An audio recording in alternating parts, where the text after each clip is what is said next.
Hello everyone, this is Group 10, Oak Ridge Analytica. I'm Ayush and my team members include Rupali, Shivangi, Chaitanya and Rishabh.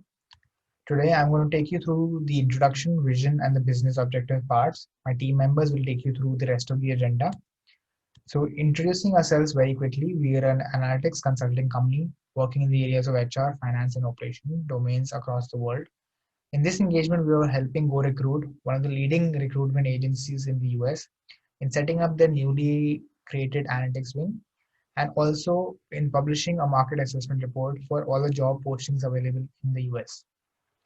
So by this, what we're going to do is help them get a larger market share and also increase the capability of the current analytics wing for any future engagements. So coming to the specific business objectives, like I said, setting up the new analytics wing, then increasing the profit margin by targeting the right job postings, and also to bridge the gap between the analytics professionals and the company which are looking to hire them.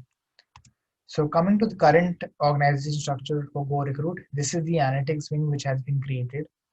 In this, what we are looking at is the specific data science arm where we want to do a POC and also engage in exploratory data analysis and create a dashboard as well for the relevant stakeholders. For this whole engagement, we are looking at a bimodal approach where the first part will be stable and steady enterprise reporting. And in the second part, we are looking at more advanced analytics where we're looking at flexible and quick turnaround services using augmented data discovery and process automation. So for the data governance part, I will like to hand over to Rishabh now. Thank you. Thanks, Ayush. Hi, good morning, everyone. My name is Rishabh, and I'll be giving you an overview on the data governance structure. So, let's quickly deep dive into it. And so, let's see what's happening with the client currently. I'll quickly deep dive into this, what's happening in the process flow. So, let's just imagine a situation where the higher management, the CEO or the board of directors, they have a query. They forward the query to their executive business analyst. The query is related to the oil and gas arm, let's just say. The executive business analyst forwards this query to the domain data manager. And in case if there is no information is required, they are able to resolve this query within their own recruitment arm, oil and gas arm. However, if more information is required from another recruitment arm, let's just say digital arm, the domain manager reaches out to the domain data manager and he checks if he can give this information. In case there is any legal issue, it is forwarded to the legal team, and so on and so forth. So it goes, this process becomes very lengthy, because of which we have some challenges, because of such lengthy process, it leads to a delayed decision making. Then second, clearly we can see there is a high possibility of the data sharing issue among the functional units, and overall it's a more expended effort. In their current trifecta, they have all the principles in place. However, we believe that the policies, there are not enough policies or the performance metrics that support these principles. Now, how can we address this issue for the client? So let's move forward and see what we have done in the to-be state of the revised process flow. So again, we have the same situation, similar query. The query is forwarded to the assistant CDO. This time the query is raised in a shared system, basically in a workflow manner. The respective recruitment arm manager is able to see this query in the system. He sees if there is no information required, he resolves it within his own team, and he closes the ticket. However, if more information is required, he updates the domain manager, updates this in the system, and this query is then received by the domain data custodian who sits in the analytics team. Now, he sees if there is any issue is not required, he within his own area, he is able to close the ticket. However, if any issue, it is escalated to the analytics head and subsequently, if required, to the CDO. This entire flow is monitored by the DGPO. Looking at the stewardship structure, who forms my data stewardship council? The data manager of all the recruitment arms, oil and gas arm, digital arm, and other arms, together with the analytics head, they form my data stewardship council. In the revised trifecta, they have the principles remain the same, Within the policies, we have SLA query resolution, which is basically within a service level agreement that the moment the query is raised to it is closed, it should be closed within, let's just say, 24 to 48 hours. We have some other policies we have put in place: data cleaning policy, data storage, data protection, standardization of data, data sharing, and lastly, urgent processing. In terms of the performance metrics, how will they be measured? SLA violation count, how many queries were resolved beyond the stipulated timeline, basically. Lawsuits count in a year, mismatch count, training hours clocked by the staff, data leakage count. Data leakage count is something very particular to the client, because as recently what happened with Razer in Singapore, that 10,000 uh, records of the users, it was apparently leaked. This is something which we don't want. Missing records count. Lastly, what is my impact with this in this revised query flow? We have some new players over here. Impact is shorter time to report, consequently timely decision, improved accuracy of data, reduced compliance effort, and lastly, mitigate the data leakage risk. So this is my overall impact with the new analytics team, with the introduction of DGPO as well as a new system. With this, I end my part, and yep. So over to you, Chaitanya, for the dashboard. Thank you, Rishabh. Good afternoon, professors. What you're seeing on the screen here are a set of business questions that our client GoRecruit quite often fires us with. So mostly the problem that we face is that we need to answer these questions immediately, as well as we have to justify those answers with proper reasons. For that purpose, we at Oak Ridge Analytica came up with a dashboard. So the dashboard that you're seeing here is a real-time interactive dashboard powered by Tableau. So this has two sheets. So I'll start off with the first one. In the interest of time, I'm just going to stick myself to the data engineer role. Like you see, the CEO or the group chairman, all he has to do is once he receives the dashboard, he has to select and deselect this job classes. So automatically the data across both the sheets will change. By that way, it saves us time to explore that data set, which is already got converted into beautiful visuals like this. So once he selects data engineer, all he has to do is hover his mouse over the Texas or the states, wherein he can identify the number of job openings. For instance, Texas has 1,000, California has 600. Then we have created dashboard summaries here, so you can see the numbers, number of job roles available, average pay per annum. So this frequency distribution we created in the form of a histogram in order to identify the maximum number of companies paying the minimum salary, which is 76,000, and the maximum number of companies which is paying the maximum salary, which is 103,000. So if you see the average between them, it will be around somewhere around 95,000.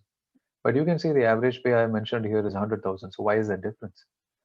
You might have failed to notice that there are 14 number of companies which are paying almost 25% above the average for the data engineers. So because of this outliers, the distribution slightly gets skewed towards the right.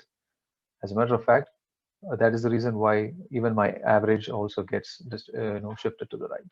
So now that we're seeing the salary range across the country, we'll dwell in what particular sector pays more. So you can see on filtering that biotech and pharmaceuticals has tops the list with 105,000 US dollars for a data engineer on an average, but it has a very less number of job openings, probably because it wants more qualified data engineers rather than quantity, followed by information technology with a 890 number of openings. Then comes business services, then finance services.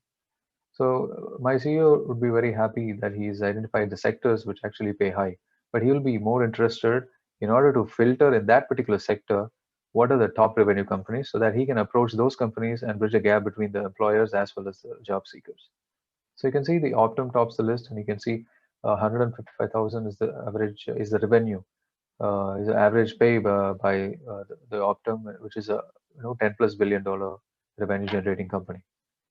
So I'm going to move to the next sheet where I've just described company in terms of firms. So you can see Amazon tops the list with the highest number of job openings with 28 numbers, but Apple tops the list with the highest number of average salary pay.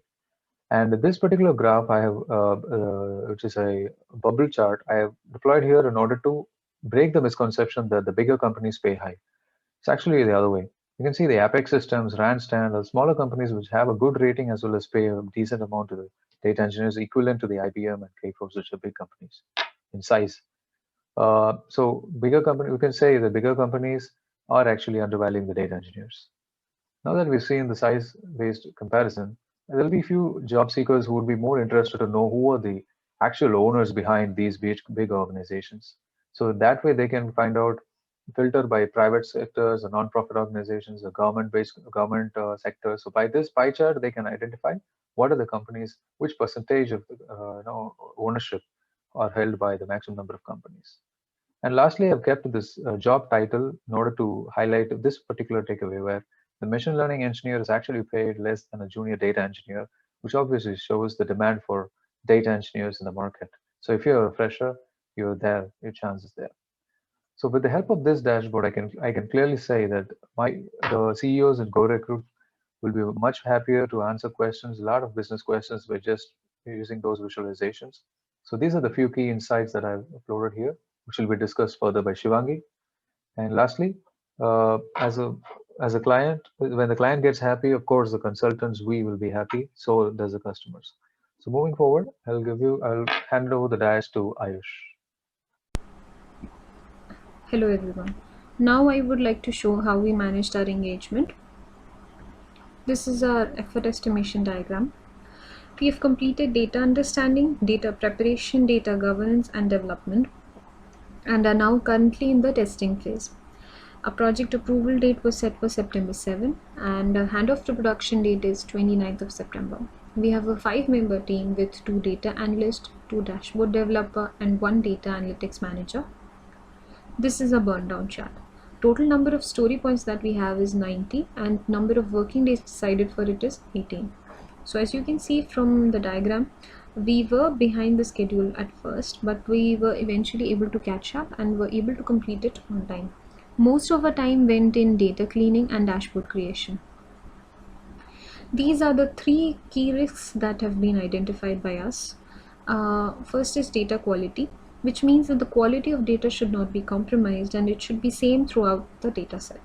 The risk exposure factor decided for it is 4, which is comparatively higher than the other 2. In data understanding phase, we have seen that the data was quite dirty with a lot of missing values, but since our data quality policies have been set, we will be able to manage this. Scope of work means that any new requests or requirements will lead to a delay in the project. Since the business problems and objectives were cleared before starting the project, this will not be an issue. And change management is basically that the representatives from each department should be involved in the project to ensure smooth functioning of the project. With the current data governance changes, which requires all relevant stakeholders and representatives to be involved in the process, this will not be an issue. As my team members have already mentioned the project and described the project, I would like to wind up this presentation by mentioning the key takeaways and conclusion of this project. So let's take a look at the key takeaways of our respective stakeholder one by one. So our first stakeholder is our client GoRecruit itself. So this project will help them to get a defined data governance structure. It will also help them to get a comprehensive dashboard, which will help them to gain some useful insights. So our second stakeholder is the hiring manager for the company. So it will help them to understand better the market and their competition. Our third stakeholder is analytics professional who are in search of job in this domain. So this project will help them to gain a better perspective in the terms of job they are looking for based on their choices and their capabilities. So our fourth and final stakeholder is academic institution. It will help them to design their curriculums, making it more robust and profitable for the candidates or the students who are in the search of data analytics jobs. For example, in this project, we have found out that the SQL, Python, and cloud are the most looked upon technology in the terms of data domain jobs. So they can think of implementing them in their curriculums and like constantly making the better version of the previous one. So in this next slide, we are seeing a graph which show the future roadmap for our client GoRequest. So we can see in the early 2020, the company was in extension phase in which it was dealing with the basic data analytics jobs in MS Excel itself. So with the next stage, it has increased the analytics maturity level of the company, and the company has reached the experimental stage in which it is able to have interactive dashboards, and also it is able to have a predictive analytics component which will help them in better prediction.